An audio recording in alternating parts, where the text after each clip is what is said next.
This story begins with Liam, a pathetic middle-aged loser who lives a boring life with his ungrateful wife and child, who only know how to take but never give back. Still, as a responsible husband and father, Liam takes days off from work whenever he can to spend time with his family. He sacrifices his own dreams and passions for his daughter, Konami, and buys her everything she desires, whether he can afford it or not. One day, Liam's boss calls him to his office and scolds him for something he didn't even do, but he tolerates the toxic environment of his company, his boss and his colleagues to provide for his family. His love for them is what gives him the strength to keep going, but everything falls apart when he comes across his wife, Mika. Having lunch with an unknown man and giggling when she is supposed to be with their daughter Konami at the sports club, Liam doesn't confront Mika at the moment and returns home later, where he questions her about her day at the sports club. As she and Konami both vouch for one another, Liam forgets about it,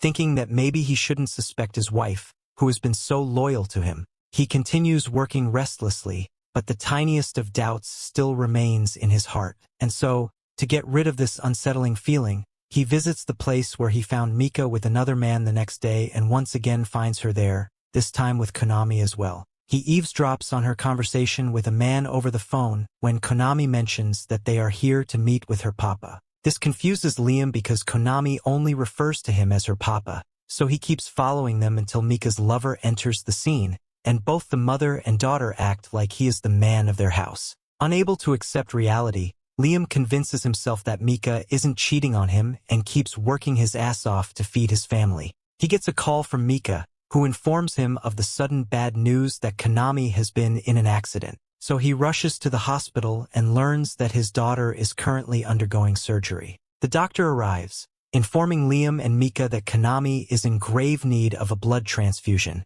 and as it just so happens, her blood type is O positive. Only Mika's blood type matches Konami's, so she enters the operating theater while Liam becomes more and more doubtful outside. His blood type is AB positive, and scientifically it's impossible for a father with AB-positive blood to have a child with O-type blood. This shocking revelation makes it clear to Liam that Konami is not his child, and unable to accept it, he confronts Mika after Konami's recovery, imploring her to tell him the truth. However, instead of acting guilty, Mika gaslights him, saying that he never cares for the family and never spends any time with them at all. He tries to make his point, saying he only works to provide food and shelter for them. But Mika stays firm on her stance, saying his job isn't any good and isn't enough to provide Konami with a quality education. She reminds him how he promised before their marriage that he would always keep her happy, but he has failed to keep that promise for the past 10 years. According to her, all this time she has felt like a single mother since Liam was never there for them, and that is why she doesn't consider Liam to be a part of her family any longer. Honestly, all that gaslighting instead of answering who Konami's father is or whether she has been cheating on him. Anyway, Mika has had enough. If she stays here any longer, she might actually start to feel guilty. So she gets up, deciding to abandon this house forever with Konami and stay with her new papa instead. Liam begs Mika to be rational and requests Konami to take his side, but even the little devil betrays him, stating that she likes her other papa more than him. With his family falling apart, Liam's work life also takes a turn for the worse. His boss accuses him of embezzling the company's money to an unidentified bank account, making him realize that when he rushed off to the hospital a few days ago, he accidentally left his PC open and someone might have transferred the money from his PC. But having no proof of that, Liam faces the punishment and not only gets fired, but is forced to work as a manual laborer to repay the company's lost funds. Mika uses Liam's poor financial condition as an excuse to file for divorce, not only getting full custody of Konami, but also demanding child support from him, not knowing how he is ever going to pay his debt. Liam tries escaping reality by watching his favorite robot mecha anime with one of his old friends, but his broken heart doesn't allow him to do that either. He can only hope that things will get better if he works hard and that he will get to see his daughter again, even though she prefers the other dad. He believes all his hardships and sacrifices will be rewarded by God, but God has other plans as he blesses him with a disease that slowly starts killing him internally. With no insurance and no money to afford treatment, Liam finally gives up when a blinding light appears before his eyes, showing him that it was none other than his own boss who embezzled the company's money from his PC. Not only that, but the person Mika has been having an affair with is also his boss. The scene shows both Mika and Liam's boss celebrating Liam's misery, which rips him apart from the inside, making him plead to the gods to let this nightmare be just a bad dream. At that moment, a mysterious figure appears before Liam, stating that everything he was shown is the truth. Liam screams in agony, wanting revenge on those who have wronged him, which only makes the mysterious figure more entertained. The figure states that he has taken an interest in Liam because Liam is a good man, but Liam no longer cares about being good, as everyone has screwed him over for having that trait. Assuming that this figure is some kind of deity, Liam requests him to bestow upon him a second life where he can do whatever he wants. This time he wants to become the ultimate villain who will walk all over everyone else. The mysterious deity accepts and gives him the option to choose from 5 different worlds to be reincarnated into. Among fantasy, supernatural, period drama, Wild West, Jurassic era, and finally robots and space battleships, Liam chooses the space battleships one, as it reminds him of the days he spent with his old friends discussing these types of anime. The deity accepts and tells Liam that this is a sci-fi fantasy world where both science and magic coexist, and that he will be born into the house of a count who rules a planet. As Liam signs the contract, the deity sends his vengeful soul to become the ruler of robots and the ultimate space bully. As Liam opens his eyes, he finds himself inside the body of a young child lying on the terrace of what looks like a mansion that hasn't been touched in decades.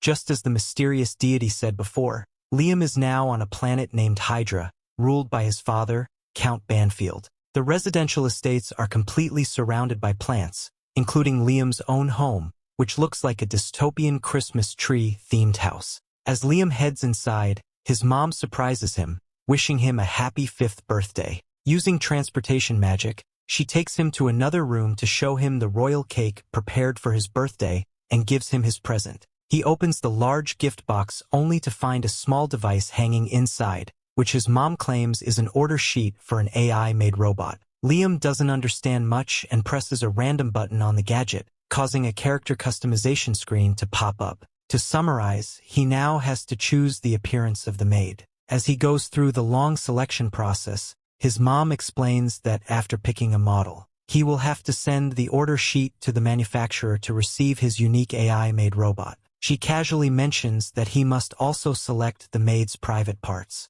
Although this is extremely inappropriate, she acts as if it is completely normal. Liam's dad enters as well, and as a birthday present, makes Liam the new head of the family with the additional condition that both parents get to live the rest of their lives on the Imperial home planet. He assures Liam that not having them around will give him more autonomy. They also mention that Liam must provide them with a monthly allowance so they can live in peace. Liam agrees to all of these terms, prompting his father to call the Grand Chamberlain with the official paperwork, handing the house over to his 5-year-old child. Liam doesn't question anything, and as he signs the contract, his father mentions one last thing. From now on, his maid will be the one taking care of him. With that settled, both of his parents run off as if they just got rid of a huge burden, leaving Liam questioning what just happened. He gained power, influence, and wealth, everything a man could ask for in the blink of an eye. But at the same time, he feels like he lost everything as well. However, since Liam retains all of his past life's memories, he is an adult inside and doesn't need new parents to babysit him. His goal now is to become an evil lord and exploit everything around him. He is grateful to the deity for granting him a second life and thanks him wholeheartedly. But what he doesn't know is that the reason his original life was in ruins is all thanks to the same deity who manipulated both his wife Mika and his boss purely for entertainment. With Liam's show coming to an end, the deity decides it's time for Mika and Liam's boss to suffer as well. With a simple snap of his fingers, Liam's boss gets arrested by the police for embezzling company funds. With him gone, Miss Gold Digger loses her gold, marking the beginning of her downfall. This kicks off another entertaining show for the evil deity. The deity reveals that he feeds on resentment, anger, hatred, and despair, basically all negative emotions. That is why he sent Liam to that isekai world,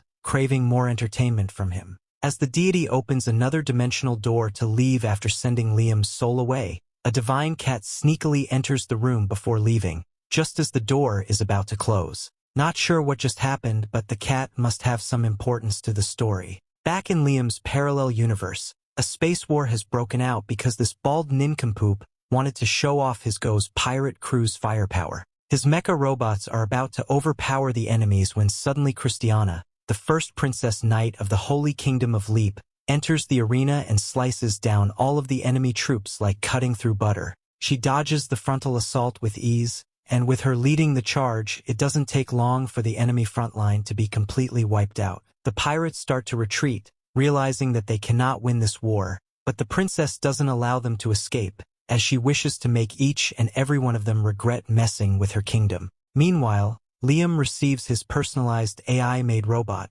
delivered inside a large doll package. With a simple touch, the package transforms into a generic-looking maid who introduces herself as Amagi. Wasting no time, Liam immediately starts feeling up his new maid's melons, brushing it off as a thorough inspection of the goods when questioned by his chamberlain. Wanting to continue his inspection session in private, he takes Amagi to his playroom and does absolutely nothing out of the ordinary. Trust me on that. Later that night, Liam puts Amagi to work, making her do everything for him, preparing tea, giving massages, and even bathing him. At this rate, it will not be long before this fit kid turns into a KFC uncle. The Grand Chamberlain, still stressed about what might have happened in the playroom earlier, watches Liam with growing concern. Noticing his unease, Liam reassures him, saying there is nothing to worry about despite his 5-year-old body. His mind is that of a 36-year-old adult. Hearing this, Amagi corrects him, explaining that in this empire adulthood is officially recognized at age 50, though most people do not consider themselves true adults until they have crossed the 100-year mark. She also mentions that humans here live for 500 to 600 years, which suddenly makes sense to Liam. Considering how much this world prioritizes environmental conservation, everything around them is green and well preserved. Seeing Liam getting a little too comfortable with the AI, the Grand Chamberlain steps in, warning him that the Empire despises artificial intelligence. If a noble like Liam is seen getting too close to an AI doll, rumors will spread. Curious, Liam asks him to elaborate. So the Chamberlain explains how humanity was nearly wiped out by AI in the past. Liam, confused, asks if they had not been programmed with the 3 fundamental laws of robotics. However, the Chamberlain looks at him blankly, completely unaware of what Liam means. At that moment, Liam realizes exactly where things went wrong in this world. The old man continues his story, explaining that during those dark times, a group of brave warriors fought against the rogue AI and miraculously won, eventually founding the Empire. This raises a major question. If the Empire despises AI so much, why would Liam's mother gift him something that could bring trouble? The Grand Chamberlain hesitates at first, but since Liam is now the new master, he finally speaks the harsh truth. Liam's parents have abandoned him and fled, leaving him to inherit the massive debts that have weighed on their family for generations. Apparently, Liam's great-grandfather was a wise ruler, but he failed to raise his heir properly. That heir squandered everything, and since then the family's debts have only continued to pile up. The Chamberlain predicts that things will only go downhill from here for this planet. And after learning this newfound information, Liam wonders how he is supposed to become an evil lord when he possesses neither wealth nor power. Meanwhile, somewhere in a bar, people begin discussing their new lord, Liam, questioning whether the common folk will forever be at the mercy of the nobles. The bartender lady remains hopeful, believing that a 5-year-old child couldn't possibly be as wicked as the previous lords. However, the others strongly disagree, convinced that this country is bound to experience yet another era of suffering. Going back to Liam, he still cannot comprehend why a mere 5-year-old like him is being burdened with such heavy responsibilities. He begins to suspect that his parents only gave birth to him so they could transfer all their debts onto him. The Chamberlain confirms this to be true, making Liam wonder if he is destined to be used, abused, and discarded just like in his previous life. Since both he and Amagi seem to be outcasts in this world, Liam proposes that they join forces for survival. He takes an oath to gain power and show everyone who is in charge, once again inviting Amagi to stand beside him as his partner. However, Amagi reminds him that her sole duty is to serve him as his maid. Not as his equal, she is prepared to do whatever is necessary to satisfy his needs and tells him to feel free to command her as he pleases. Just in case Amagi ever goes rogue, Liam establishes his own version of the 3 laws of robotics, naming them the 3 laws of made robots. First, she cannot harm her master or cause anything that might lead to his harm. Second, she must obey all of her master's orders unless they contradict the first law. Third, she must protect her own existence as long as doing so does not conflict with the previous laws. Afterward, Liam turns to Amagi for advice, believing that as an AI, she should have vast knowledge about administration and governance. She suggests that they make use of an education capsule. Apparently, by using this capsule, Liam can install 10 years' worth of knowledge into his brain in just 6 months while also strengthening his body. Liking the idea, Liam decides to go through with it and assigns Amagi the role of overseeing his domain, putting her in charge of the territory. The Grand Chamberlain strongly opposes this decision, but he fails to win an argument against the combined wit of Liam and the advanced intelligence of an AI. With everything settled, Liam prepares to enter the education capsule. Before beginning the process, he asks Amagi one final question: do AI in this world have emotions? Even here, AI can mimic human behavior, and just for the sake of the anime, yes, she does have emotions. Leaving everything in her hands, Liam steps into the capsule, going into cryo-sleep for the next 6 months. The story continues. We see the mysterious deity who claims to be the guide is a detached being who feeds on negative emotions. Having already been done with Liam, his wife and her lover, and now looking for his next target, he heads off to Earth again, where he lays his eyes on a young woman who is at a noodle shop about to have the best meal of her life. But as she snaps open the chopstick, it breaks unevenly, which in Japanese culture is considered a bad omen and is believed to bring misfortune or even death. The reason why the chopsticks broke unevenly is because of the guy deity, who is loving how many negative emotions are being generated from her because of such a little thing. Meanwhile, back in Liam's world, Liam's maid Amagi waits for his awakening in front of his education capsule. The capsule opens up and Liam wakes up, finding out that he's been asleep for 2 years and his physical body has grown and has been strengthened by the night-raising program of the capsule. Since it has been only seconds for Liam, he will need time to get used to his growing,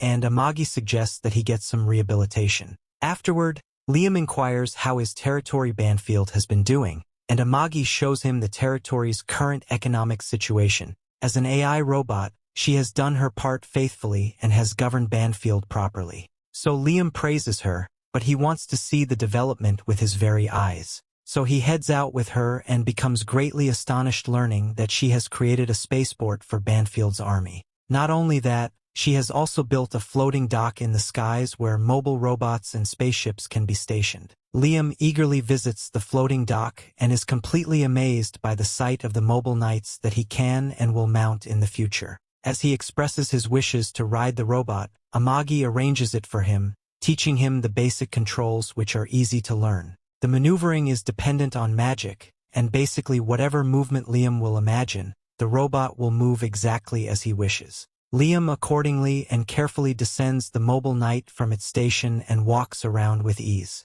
Moments later, he gets bored and asks Amagi if there's any way for him to practice combat using the robot. She arranges it quickly, equips him with a sword, and summons Captain Masita of the Banfield Army to be Liam's sparring opponent. Liam excitedly takes the offensive and hits Masita's shield with full power, sending him crashing into the ground. Liam realizes that Masita deliberately gave up and not wanting to be treated like a child by this army man. Liam makes it clear to him that he should take this fight seriously or he'll face consequences for being disrespectful. So taking the duel seriously, Masita gets up and defends properly, disarming Liam in an instant and pinning him against the ground, ending the match. With this defeat, Liam gets hit with the reality check that he will have to build his own battle skills to become a better pilot. So he tells his Chamberlain to hook him up with an instructor who will teach him how to become competent in combat. The Chamberlain doesn't think fighting is necessary for a lord, but Liam believes otherwise and no longer wishes to be oppressed by others for being weak.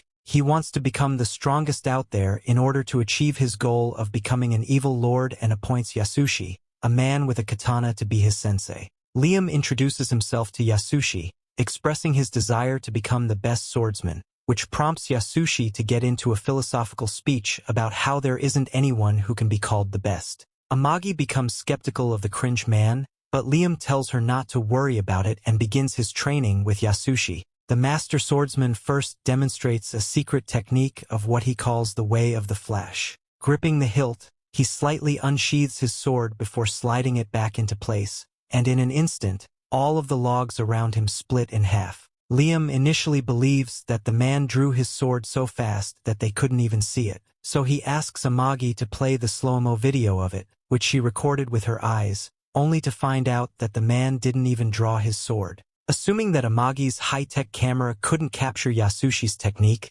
Liam becomes even more intrigued and decides to become Yasushi's disciple. However, what he doesn't know is that Yasushi is a scammer and the logs were already cut open by him beforehand. The guy deity watches the entire thing happen from his dimension. Perhaps he is the one who sent Yasushi here, and he eagerly waits to see what this will lead to in the future. On the other side, Christiana, the princess knight, gets a peace talks offering from the enemy pirate gang, so she heads to the enemy base with her battle fleet to speak with the enemy pirate gang's commander, Goz. However, Goz actually never intended to have any peace and only brought her here so he could attack her unguarded home planet, Mysteria. Moments later, thousands of pirate ships approach Christiana's planet, passing through her alliance's defense line, and Goz reveals that the alliance joined hands with him, betraying her because most of them think of her planet as a threat, as the entire combined fleet of the alliance point their weapons at Christiana's spaceship. Goz reveals that it just took him some money to convince the alliance to betray her, and makes her realize that her rule ends here. However, he promises to not harm her planet if he listens to what he tells her to do. 3 years have passed since Liam started training under the con man, and of course he hasn't learnt the flash technique because it doesn't exist. He has mastered basic martial arts, but he isn't satisfied at all and wants to learn special techniques that can help him become an overpowered evil lord. Back at Master Yasushi's crib, he boasts about how easy it has been to scam Liam, who continues to be clueless about the fact that he is nothing but a bum with no skill at all. He is happy about how much he has gotten and wishes this easy money would keep coming forever. At that moment, Liam returns to ask his master some questions. He pleads with his master to teach him a complicated technique called the technique of the way of the flash. Hearing this, Master Yasushi banishes him from the school as punishment for his continued insistence on wanting to learn an advanced technique when he hasn't fully mastered the basics. Immediately, Liam pleads with his master to forgive his ignorance and admits to being a fool, which he clearly is. He begs not to be kicked out, and Master Yasushi stylishly listens to his plea since he didn't want his money source to run dry. After being forgiven, Liam hurriedly leaves his master alone. Noticing that he is left, Master Yasushi breaks out of his elegant character and acknowledges that he has completely no idea about the technique Liam has asked him to teach. Just then, Liam returns again to offer him some extra money as an apology, and the hungry master accepts.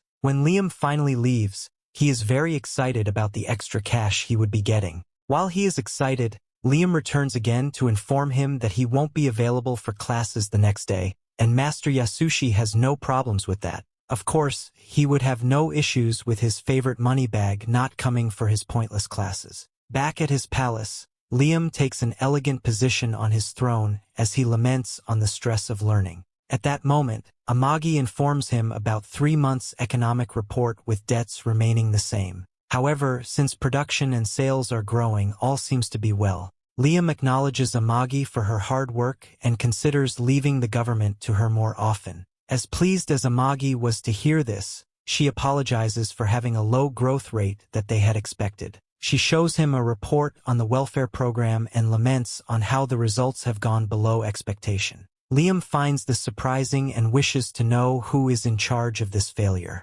Shortly after, a weird-faced and ugly-looking shorty arrives. Immediately, Liam asks that he states his excuses for such failures. At first, the shorty is surprised about this, but is soon reminded about his concealing and manipulation of finances that shows a clear sign of embezzlement. Hearing this, the shorty defends himself by claiming that Liam is still too young to understand these things. He claims the expenses are necessary, but Liam reminds him that it's a lie. Furthermore, the shorty insists that he had injured those expenses to keep things running. Hearing him litter these lies, Liam asks why he chose to use a different vendor from the one that had been used before, but he claims that the new vendor is better. Stop the cap, man. Having gotten tired of these lies, Liam reminds him about his other corrupt practices of bribing vendors. While these accusations continue, Liam's mind runs wild. He considers learning a thing or two from this seemingly talented corrupt official. Unfortunately, the fatty is not as talented as Liam had thought. Amagi informs him about an embezzlement case that had happened earlier which involved a subordinate of the shorty. Although he claims that this was entirely the work of his subordinate, as the case stated, Liam and Amagi believe that he had only framed his subordinate to get away with it, especially considering the fact that the embezzled funds were never recovered. When Liam hears this, he is angry at the shorty for intentionally isekai his subordinate to get away with the embezzlement. Scared, the short fatty claims that it's all lies and pleads with Liam not to trust dolls like Amagi, since they were the enemies of mankind. In a fit of rage, Liam picks up his sword and slowly walks towards the fatties, demanding to know if he loves to isekai his subordinates. Watching Liam walk to him, the fatty continues to say meaningless things to defend his actions, even aiming that everyone else does this since it keeps business running. Even with all this muttering, Liam unsheathes his sword. When this happens, the fatty switches and informs Liam that he is only able to live a luxurious life due to the efforts of lords like him. However, before he could complete such defamatory words, Liam slices the life out of him. He rants at the lifeless lord, letting him know that no one has the right to touch his people or his money except him. Before this could get out of hand, Amagi calms him down. Before then, he orders her to investigate all the corrupt officials. However, she lets him know that doing that would cause more harm than good. On the other hand, she suggests that he prepares a large number of dolls instead, claiming that 30 dolls would serve him more efficiently in things like governance and other subsidiary units to make sure there is progress in the land. Hearing this, Liam immediately agrees to it. Although Amagi believes people could have negative things to say about this decision, Liam doesn't seem to care as long as there will be progress. That night, the news begins to spread about how Liam had killed a corrupt official. Also, they talk about how Liam intends to change compulsory education from 3 to 6 years, which has made more construction workers to be assigned to building schools. They believe that Liam is doing a good job, especially considering his young age of 10. Meanwhile, Liam finally tries to control the large transformers like machines, since he has now mastered martial arts. Unfortunately for him, his fake master arrives just in time to play down his dream of righting the machine by claiming that there is no meaning in using something that every other person can use. Instead, he asks Liam to consider controlling something more powerful which no one else can handle.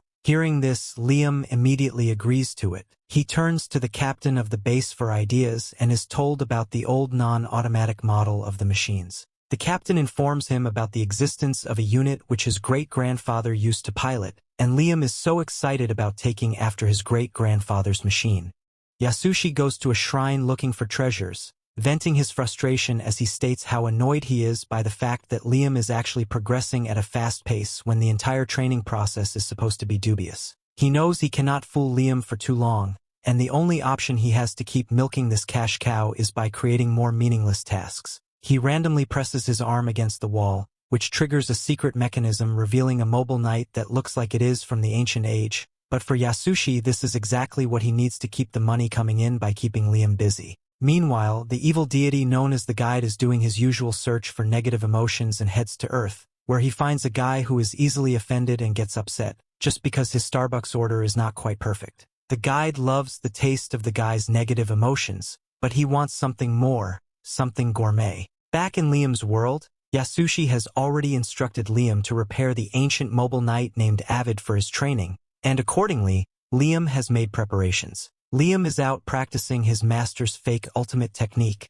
the Flash, with his butler Brian standing beside him. Brian, although feeling happy because Avid is Liam's great-great-grandfather's unit, still objects because he believes using such an ancient unit is not going to do Liam any good. However, Liam is certain that his piloting skills will be at the very top if he can master the oldest unit out there. Brian, being nosy as ever, tells Liam to stop trying to learn this BS technique, calling it a total waste of time, but Liam is determined that he will improve if he keeps putting in his best efforts and continues training. Amagi, on the other hand, goes to the location of the mobile knight, Avid, and expresses how skeptical she is of Yasushi and his training methods. She does not even believe that Yasushi is a swordsman at all, but because Liam has ordered her to repair Avid, she has no choice but to do her best to bring this junk back to light. Soon after, Lieutenant Neos Carlin, a weapons factory engineer, arrives with her team at Liam's planet to repair Avid. Liam meets her at the airport to wish her good luck, and as they are speaking, Neos notices Amagi and wonders why an AI doll is standing right beside a count. Liam gets offended seeing Neos's reaction and quickly makes it clear to her that he can possess an AI doll and will punish anyone who questions his way of living. However, he has read Neos's reaction wrong because Neos is actually a fan of androids and completely nerds out upon seeing Amagi. She is impressed, to say the least, seeing the custom-made features on Amagi and starts touching everywhere like a perv. She almost crosses the line by lifting Amagi's skirt up, but Liam prevents her just in time, telling her not to act inappropriately. Afterward, they head to the warehouse where Avid is placed, and upon first look, Neos comments that this machinery is dead meat and suggests Liam get a new unit instead of wasting his money trying to repair it. But Liam does not want her factory's defect products, and makes it clear to her that the only mobile knight he is going to ride is Avid. Neos states that it would be too much of a hassle for her to fix this unit because they do not have its parts in stock. Furthermore, the size of this robot is much bigger than the regular ones, and that is why Neos thinks it will cost Liam a lot if he wants to revive this metal junk. Liam has got all the money he needs, and to fix the problem of the missing parts, he comes up with the idea to replace the old parts with the parts of the latest model to get the best output from Avid. But since Yasushi has strictly ordered Liam to learn how to pilot mobile knights manually, he instructs Neos to keep the controls manual and remove all the assist functions it has. Before leaving, he also asks Neos to add some special moves like a rocket punch that detaches the robot's fist on command, making it fly like a rocket toward its enemy. At that moment, Yasushi comes to the warehouse to see how much progress has been made on Avid's repair. As he lays his eyes on Neos, he is unable to move them away. Falling in love at first sight, this pervert finds Neos so perfect in every inappropriate way that his nose bleeds. He quickly wipes his nose, fixes his posture, and comes forward to introduce himself to Neos, but she is so busy talking to Liam that she completely ignores his existence. Yasushi keeps trying, introducing himself and boldly asking her on a date. Yet again, she ignores Yasushi and continues discussing with Liam why it is impossible to add his silly special moves to Avid. To convince Neos, Liam states that he will give her as much money as she needs for the job, and Neos finally agrees as her original plan from the beginning was to get as much money as possible from Liam. Yasushi becomes super jealous seeing Liam and his love at first sight talking with each other like they are in a rom-com drama, and decides to punish Liam by subjecting him to even more stupid and gruesome training. This time, he comes up with a devious idea, telling Liam to train blindfolded from now on. He places Liam on a flowing river, standing on a slippery log, and while Liam tries to balance himself, Yasushi starts firing dozens of tennis balls from his custom-made tennis ball gun. Of course, what this guy is doing here is hurting Liam on purpose, for snatching his could-have-been waifu, but he masks it by saying that this new training will make Liam a better swordsman.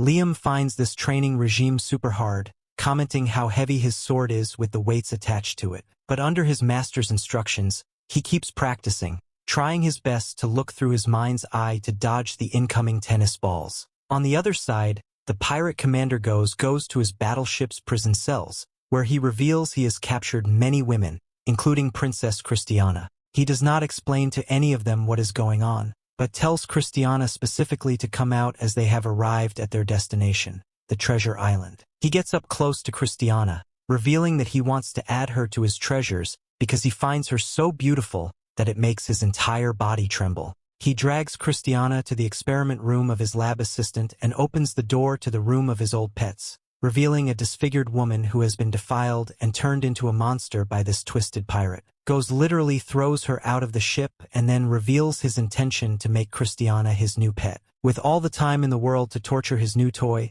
he asks his lab assistant for some suggestions, and the assistant suggests that they cut Christiana's legs first to cripple her completely. Goes comes up with an even more devious plan to gouge out Christiana's eyes and implant them onto her palms. Christiana, terrified, looks around, finding many test tubes where dozens of disfigured women have been stored by Goes, meaning that unless a hero comes to save her, she is as good as dead. A couple of weeks pass and Neos completes the repair of Avid, adding tons of customizations according to Liam's orders as well, but the work is not done quite yet. Neos takes Liam inside the cockpit of Avid to show him how to operate this mobile knight. Of course, to do so, she has to take her top off, because otherwise, how is she ever going to show Liam the sacred treasure she possesses? Liam follows her instructions while avoiding eye contact and activates the engine. The robot does a quick scan of Liam, registering him as its pilot, meaning that no one else can operate this unit other than Liam from now on.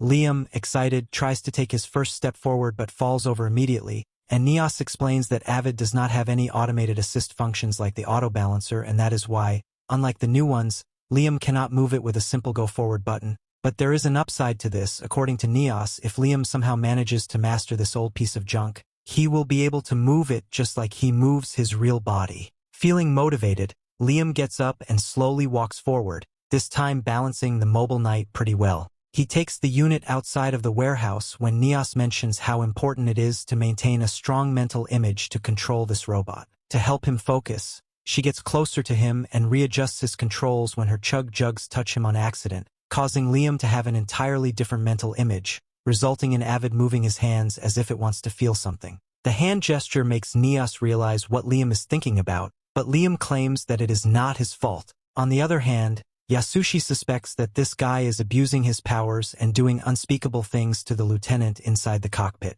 However, Brian has tears of joy seeing his master finally interested in a real woman. Yasushi starts cursing Liam and is so enraged that he makes Liam go through even more vigorous training. Days go by, and Liam still cannot perform his master's secret technique, wondering if he lacks the talent for it. Amagi thinks that the actual problem lies in Yasushi's teaching and tells Liam how much she has been questioning Yasushi's credibility recently. But Liam, who completely trusts Yasushi, comes up with a logical explanation to defend his master's credibility, stating that perhaps magic is involved in Yasushi's secret technique. Liam figures out that it is magic that cuts the logs, not the sword. He channels his magical powers into his sword and swings it with the intention to cut the log with his magical power. By practicing this move repeatedly for months after months and years after years, he finally learns the technique that technically never existed. Now, as a grown man, Liam finally wants to demonstrate how much he has learned to Yasushi, slicing a wooden log from yards away just by swinging his sword toward its direction. Yasushi cannot believe what he is seeing. His teachings were supposed to be a bunch of lies. So why is it that Liam is able to cut the log? On the inside, he is terrified of Liam's powers, but keeps his poker face, telling Liam that he still has a long way to go before mastering this technique. A couple of weeks later, Liam is in space aboard his battleship with Amagi, when he gets a report from one of his subordinates that Muke, one of the smaller abandoned planets Liam's territory that has only been used as a plant to produce energy, has been attacked by a pirate fleet. The military stationed at Muke are engaged in a fight with the mobile knights released by the pirates, but Liam's subordinate does not think the military will be able to last long due to their small numbers. Amagi suggests that they ambush the pirates from Muke's blind spot by using gravity and stuff, and Liam, going with her plan, orders all his ships to capture the pirates, while he himself goes to defend the plants on the front line.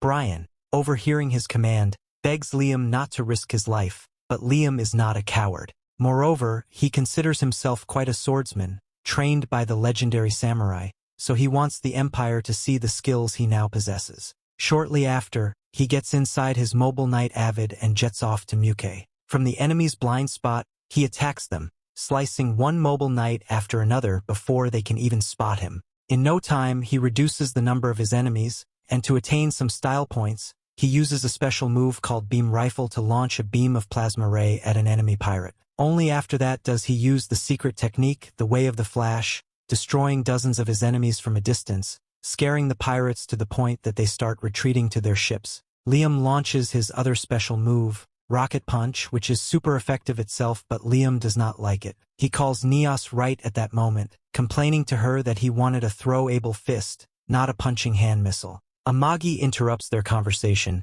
reporting to Liam that they have only managed to capture less than 10% of the enemy ships, as 30% have been destroyed and the remaining have escaped. Liam considers this a win and praises Amagi for doing great on her part as a vice commander.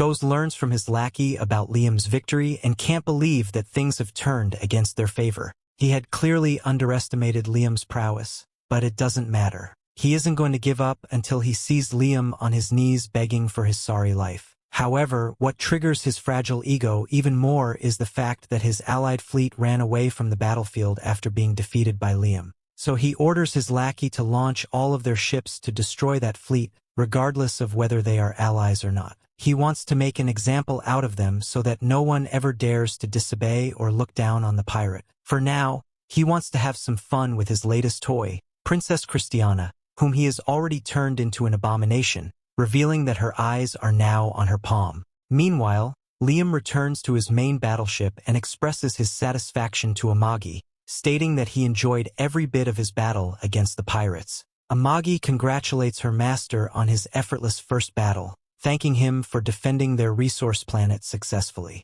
Liam is happy that he even got to capture some of the pirate ships, which he can now claim as his own, since that is the law of this empire. Liam can't wait to have all the treasures for himself that are inside those pirate ships, but becomes extremely disappointed when he learns that the cargo inside doesn't contain any conventional goods like gold. Both Amagi and Brian encourage Liam to be excited since the resources inside the cargo are far more precious than gold, revealing that it was carrying a large number of rare metals like orichalcum, adamantine, and mithril. Apparently these metals are used to make weapons, but Liam, the muttonhead, wants gold crowns and chests full of diamonds, the cliché stuff. However, according to Amagi, in this universe diamonds aren't valuable at all since they are just crystals made out of the most common element in the universe, carbon. Amagi continues, stating that gold also holds no value because of its low ionization tendency. I don't know what Liam learned after spending ages in the damn education capsule, but anyway, he finally understands, yet still expresses his love for gold,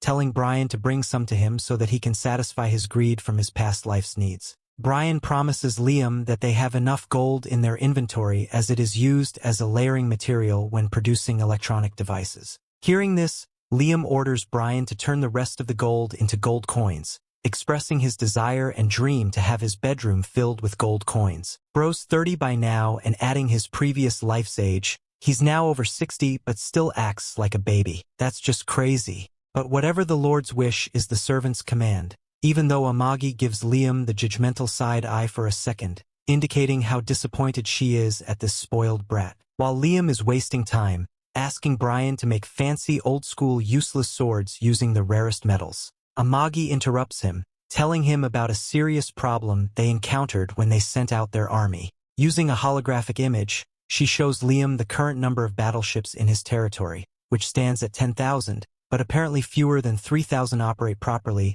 and only 2,000 are available for emergency sorties. Liam is surprised to learn that his army defeated the pirates with only 2,000 battleships. Well, it was mostly Liam himself, using his mobile knight, who drove the enemies away, and there's also the factor that the pirates underestimated them, thinking they were poor, which contributed to their loss. Liam gives Amagi some credit as well, saying her battle strategy helped. In all seriousness, Liam wonders if he should just get rid of the useless old ships, to which Amagi gives her support, but Brian instantly objects, stating they cannot just throw away 7,000 of their ships because if they do, the enemies will underestimate them. Amagi and Brian get into a heated argument regarding this issue, but ultimately Liam unsurprisingly takes Amagi's side, deciding to follow her suggestion to buy second-hand battleships using the money earned from selling the rare materials he just seized from the pirates. The only reason he doesn't trust Brian's judgment is because by following Brian's advice, the last head of this territory, Liam's father, created a mountain of debt that has now fallen squarely on Liam's shoulders. Elsewhere, on another planet, Nayaz is attending an expo to present investors with the newest battleship her manufacturing team, the 7th Weapons Factory, has developed. But the design and color scheme are so, having the lack of better words to describe this, dog shit that the investors don't care even if her battleship is significantly more powerful than those made by other factories. After Nayaz's presentation, Euligia, the engineer from the 3rd Weapons Factory, unveils her battleship, which, not gonna lie, looks 1,000 times better compared to Nayaz's. It features a first-class interior along with luxury living quarters designed specifically for nobles. So, of course, the investors unanimously chose Euligia's battleship for their army, leaving Naya's completely ashamed and humiliated at being outperformed by her. She had poured everything into the ship's performance, and as a result she lost. But she still just can't accept the fact that looks matter. Not wanting to get yelled at by her boss, she decides to exploit Liam once again by manipulating him into buying all of her battleships, referring to him as a total dumb sucker. The guide appears once again, and just like any other day, he is in search of some negative emotions to feed on. He finds a guy wasting his life, cursing while playing Volo all day. After collecting some tasty malevolence from him, the guide heads to Liam's universe Eat the Big Fish, assuming Liam's negative emotions must have accumulated a lot over these past couple of years. But when the guide arrives on Liam's planet, he is absolutely stunned to see the growth of Liam's territory, leaving him wondering how this muttonhead managed to turn a town that looked like an undiscovered ancient ruin just a few years ago into a modern city. Even so, the guide doesn't lose hope just yet. Recalling the useless con artist he once sent into Liam's path years ago, disguised as the sword's master, he holds on to the hope that Guy has contributed something to turn Liam into a total loser. The guide is angry, to say the least. He cannot imagine that things aren't going the way he wishes. Meanwhile, the citizens start saying good things about their lord.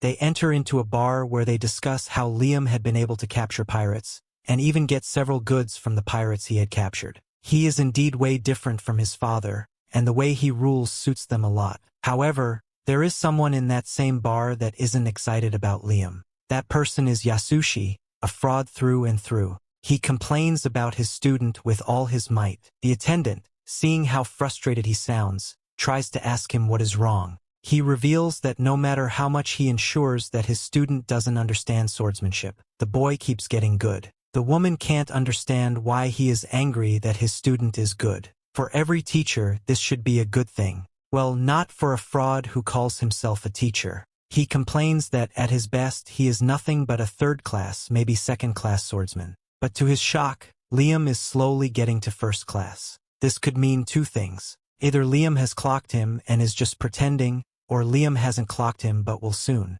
No matter the possibility, it still means doom for him. The guide comes inside to see feedback. Nothing works according to his plans either. He had sent Liam a bad teacher, but Liam's life is an irony of what he wants. As they both lament, Liam is at home practicing his sword. He cuts several trees at once and he is excited. He knows he has gotten better, but the fool still thinks Yasushi is way better than him. He speaks to Amagi to know if he has the same speed as Yasushi, but Amagi sees no difference. Knowing good things do not just happen to him. He doesn't want to waste his life. He thinks about his life again. He was reincarnated as a son to parents who left him with loads of debts. But now he is a good swordsman. He has started paying off some of his debts and things are going well for him. To him, all this is because of the guide. He appreciates the guide, but his gratitude only brings the guide a load of heartache. As a creature who only lives on misfortune, gratitude is a poison to him. He feels like dying, and he looks around for anyone that he could get negative energy from. Thankfully, Yasushi's negative energy is available for him to live on. It is not enough for him, and he really needs Liam to fail. He consoles himself that the best time a person fails is when the person is at the verge of success, so he would wait until Liam is almost successful so that the misfortune he will get will be much. At the castle, Amagi comes to inform Liam that the Imperial Army are thinking of disposing of their old weapons. Since they need second-hand weapons, it will be best to buy from the Imperial Army.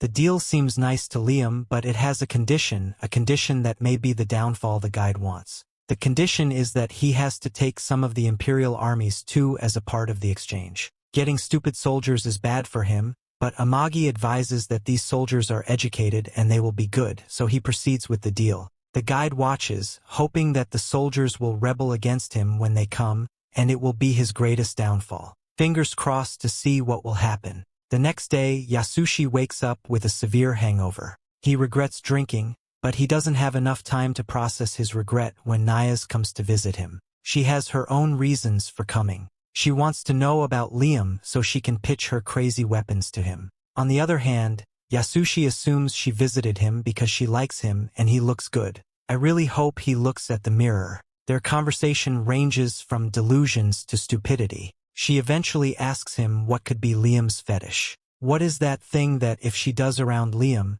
Even if he isn't interested in her weapon, he will buy that weapon. However, she isn't straightforward with him. He assumes that she is asking him what he wants in a woman. He tries to dodge the conversation, so he won't tell her his fetish, but she is very persistent. He assumes she loves him a lot and can't understand what it means not to be around him, so he spills. He tells her how he likes his skirts, short and revealing that he likes flashy underwear. He enjoys seeing tight suits and even the type of stockings he loves. For her, she assumes he is telling her about Liam, so she takes the suggestion and sets out to see Liam, looking all glammed and glamorous with her tight and short skirts that reveal what is under, and her tight suit with the flashy underwear. Her presence doesn't even appeal to him. She barely even looks as good as Amagi, so why will he like her? She tries to shake all she had brought before even pitching, but he commands her to go straight to her pitch. She tells him about the weapons, but he refuses to buy. He had just bought them from the Imperial Army. She is angry that the third weapon is still working against her.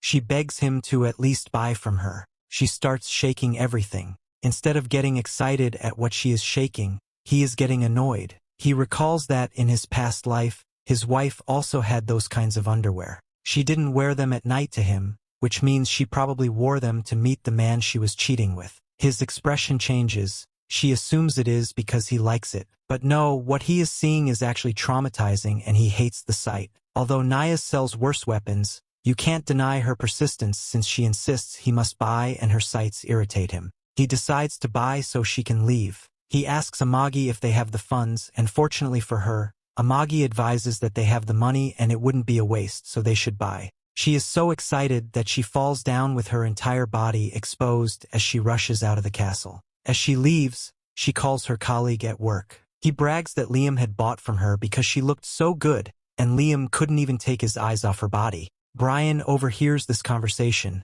angry that his boss could fall for just body. On the other hand, Yasushi overhears her and he is angry. He is the one with that fetish, and he is angry that those fetishes were used on Liam who enjoyed it instead of him. This Liam they are all concerned about is laying on Amagi's legs, enjoying the kingly pleasure that he really wants. What an irony! Soon after, Nayaz delivers Liam all 300 of the battleships she forced him to order from her. At the same time, the battleships Liam brought from the Imperial Army also arrived. Amagi gets a receipt from the Imperial Army via quantum teleportation, and she asks Liam for his signature on the receipt. By repeating the word quantum several times, so Liam jokingly places his thumb finger on her melons, stating it will be his quantum thumbprint. Got him. Anyway, Yasushi is chilling inside his home, wondering how he's going to take revenge on Liam for snatching Nayaz away from him every single time. He recalls Nayaz's plot, regretting the fact that Nayaz wasted her precious treasures on that doll-obsessed brat. He can only imagine what Liam must have done to poor innocent Nayaz and vows to make Liam pay for everything. As his anger builds up, the guide reveals himself to have been watching and devouring all of Yasushi's negative emotions. The guide cannot wait to see what Nayaz's anger will lead to, and can only hope that this anger will lead to Liam's eventual downfall. So the guide places his trust in this con man and leaves for another realm, looking for more negative emotions. Nayaz brings Liam to the battleship she made to show it around to him. Liam doesn't expect anything luxurious or at all stylish. He doesn't expect anything at all from this incompetent woman, but the interior still disappoints him. Nayaz explains that luxurious interiors are just for decoration and hold no real value in war, but Liam doesn't care. He wants decoration. Nayaz can't change Liam's mind, and she isn't going to add any fancy interiors, so they both agree to disagree and move on to the next topic about how to use this ship. Nayaz briefs Liam on the instructions for how to ride the ship, including how much power to use at the beginning and how frequently he needs to change the fuel. She also tries to make him buy a loyalty card saying he'll get a discount on maintenance fees if he does so, but Liam isn't interested in it. Nayaz moves on and shows Liam the throne of this battleship, which still has a protective film on it. She gets eager to tear off the protective film and keeps pushing to close the deal, trying to entice him with her body and tells him to just go ahead and sign the receipt. She even gives him the option to thumbprint on her melons, but that just leaves Liam disappointed, leaving Nayaz wondering if this guy is gay or something. Liam just wants to get it over with, so he agrees to sign the receipt, but Nayaz, still not satisfied, asks Liam for a favor. She wants the pirate ships Liam seized the other day, but Liam refuses, stating he plans to incorporate those ships into his fleet. Naya still keeps on insisting like a greedy bee, so Amagi steps in, suggesting that they give Naya some of the pirate ships and in exchange, make her modify and fix the rest of the ships for them. Liam loves the idea since all of the pirate ships are in complete wreck, and Naya's also agrees, revealing that the only reason she wants to get her hands on the pirate ships is because she wants to see what kind of technology the pirate ships use. Apparently the technology is unknown and the equipment comes from outside the Empire, and that's why Naya wants to study it and use the technology on her own models. But before closing the deal, Liam visits the pirate ships first, along with Amagi and Naya's entering one that is not in a total wreck, and he can immediately notice the difference between the design and the interface. The ship literally has a helm like a classic pirate ship, and Liam loves it so much that he wants to put it on his own battleship. Naya's the normie goes into a detailed explanation of why this is a bad idea, but Liam shuts her up, being a man of culture, and makes it clear that if he wants it, he is going to have it, regardless of whether it's useless or not. Naya's ignores Liam and starts exploring the room, nerding out every time she sees something new. Meanwhile, Liam notices a tiny glowing dog heading to another room, so he follows it along with Amagi, and it eventually leads him to a navigation room. His footsteps trigger a mechanism on the ground below, and it displays the ship's trajectories up until now. Amagi analyzes the trajectory and realizes that this ship has been ravaging the entire empire. But what interests him more is that the ship always ends up at one of the warp gates in the border area. Apparently this area is a lawless zone outside the Empire's control and also happens to be the front line of a war zone between the Empire and another country.